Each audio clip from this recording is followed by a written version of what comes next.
नमस्कार मित्रांनो, स्टडी मॅथमध्ये सर्वांचे स्वागत करतो. आता वेगवेगळ्या प्रकारचे प्रश्न आपण तीन करत घेत आहोत. हा प्रश्न आहे सिंपल इंटरेस्टशी रिलेटेड. बघा, सिंपल इंटरेस्ट म्हणजेच सरळ व्याजाचे रिलेटेड. अ मॅन, एक मनुष्य आहे, इन्व्हेस्टेड 16,000 रुपीज. 16,000 रुपीज तो इन्व्हेस्ट करतो at the rate of 12.5% per annum. म्हणजे 12.5% दराने तो 16,000 रुपये गुंतवतो फॉर सर्टन इयर्स, काही वर्षांसाठी, जे वर्ष आपल्याला फाइंड आउट करायचं आहे.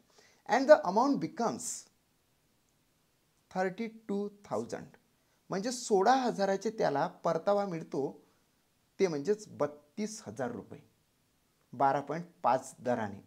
Find for how many years the man invested. त्या मनुष्याने किती वर्षासाठी, हाऊ मेनी इयर्स म्हणजे किती वर्षासाठी, किती वर्षांसाठी ते पैसे गुंतवलेले होते. प्रश्न मराठीमध्ये लक्षात घ्या. एका व्यक्तीने 16,000 रुपये वार्षिक 12.5 दराने गुंतवले आणि काही वर्षानंतर रक्कम रुपये 32,000 झाली. त्या व्यक्तीने किती वर्षासाठी गुंतवणूक केली. तुम्हाला याचीवाली ट्रिक्स सांगतो बघा. फॉर्म्युला आपण बाजूला ठेवू, फक्त मी ट्रिक्स सांगतो. जर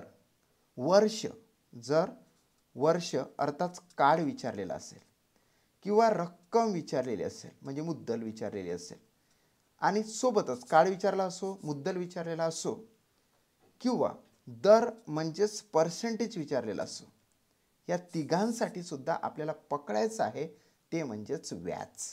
काय टार्गेट करायचं आहे? व्याज. आता या ठिकाणी प्रत्यक्षरित्या व्याज दिला आहे का? नाही. गुंतवले किती रुपीज होते? 16,000 रुपीज होते. मिळाले किती? 32,000 रुपये. म्हणजे 16,000वर जर 32,000 रुपये मिळत असेल तर किती रुपयाचा फायदा झाला? सरळ फायदाच म्हणूया आपण त्याला.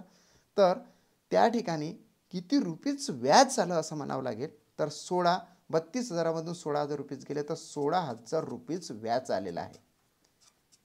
म्हणजेच मुद्दला एवढंच व्याज आलं. मग हे व्याज आपण टार्गेट करणार आणि याच्यावर थोडंसं क्रिएशन करणार आणि लगेच ॲन्सर आपला लिहिल. काय करायचं? व्याजाला टार्गेट करायचं असं लिहून घ्यायचं. 16,000 मोठ्या अक्षरात लिहिलं. त्याला केव्हाही 2 शून्य लावून टाकायचे. हे बघा, 2 शून्य लावून टाकले, थोडेसे डार्क केले, 2 डोळे लावून टाकले, डिवायडेड बाय. आता हेच चाललंच गेलं, कारण की 32,000 रुपये आपल्याला परतावा मिळाला. आपल्याला त्याला या ठिकाणी छेदस्थानी नाही घ्यायचं आहे. आता ही रक्कम घ्यायची आहे 16,000 गुणिले, आणि हे पण घ्यायचे आहे 12.5%. चिन्ह टाकायचं नाही. एवढीच फक्त आपली ट्रिक्स आहे. काय आहे? ट्रिक्स आहे. TRSCKS ट्रिक्स, VVIMP ट्रिक्स आहे. आता काय करायचं? हे जे 12.5 आहे की नाही, 12.5 याला आपण पूर्णत्व प्राप्त जर करून दिलं, म्हणजेच 12.5चे 125 केले तर 1 शून्य आणखी इथं लागत असतो. हे तुम्हाला माहीतच आहे. आता काय झालं की एकक, दशक, शतक, हजार, दशहजार, लक्ष, दशलक्ष, कोटी, 1,60,00,000 वर आहे, भागिले 16,000 गुणिले 125 आहे. आता आपण हे 3 शून्य कॅन्सल झाले, हे 3 शून्य कॅन्सल झाले. 16 एक 16, 16 एक 16, आणि हे 3 शून्य याला लावून दिले. आता फायनली 1,000 भागिले 125 आहे. ज्या विद्यार्थ्याला 125चा पाढा येईल त्याला याचा ॲन्सर लगेच येईल. पण जर पाढा नसेल तर मग काय? 25चा तर पाढा येतो की नाही. 25 5 सव्वाशे, 25 चूक 100, हा शून्य येतं. 5 एक 5, 5 8 40. म्हणजे प्रॉपर ॲन्सर येते मित्रांनो 8 वर्ष. काय ते? 8 वर्ष. म्हणून ॲन्सर येते सी. याच पद्धतीने तुम्ही करा. फॉर्म्युला यूज करण्याची तुम्हाला काही एक गरज या ठिकाणी ठरत नाही. जर वर्ष म्हणजे कालखंड विचारलेला असेल, मुद्दल विचारू द्या किंवा दर विचारू द्या. या ठिकाणी तर आपल्याला कालखंड म्हणजेच वर्ष विचारलेले आहे. हे तिन्ही जरी विचारले ना तर एकच ट्रिक्स वापरायची, ते म्हणजे ही, आपण व्याजाला टार्गेट करायचं, त्याला 2 शून्य अटॅच करायचे. देन मग जेवढे काही उरलेल्या बाबी असेल, जसं की 32,000 चालले गेल्यानंतर रक्कम आणि हे जे पर्सेंटेज आहे ते डिवायडेड बाय केले, आणि आपण प्रॉपररित्या कॅल्क्युलेशन करायचं. आपल्याला ॲन्सर तयारच राहतं.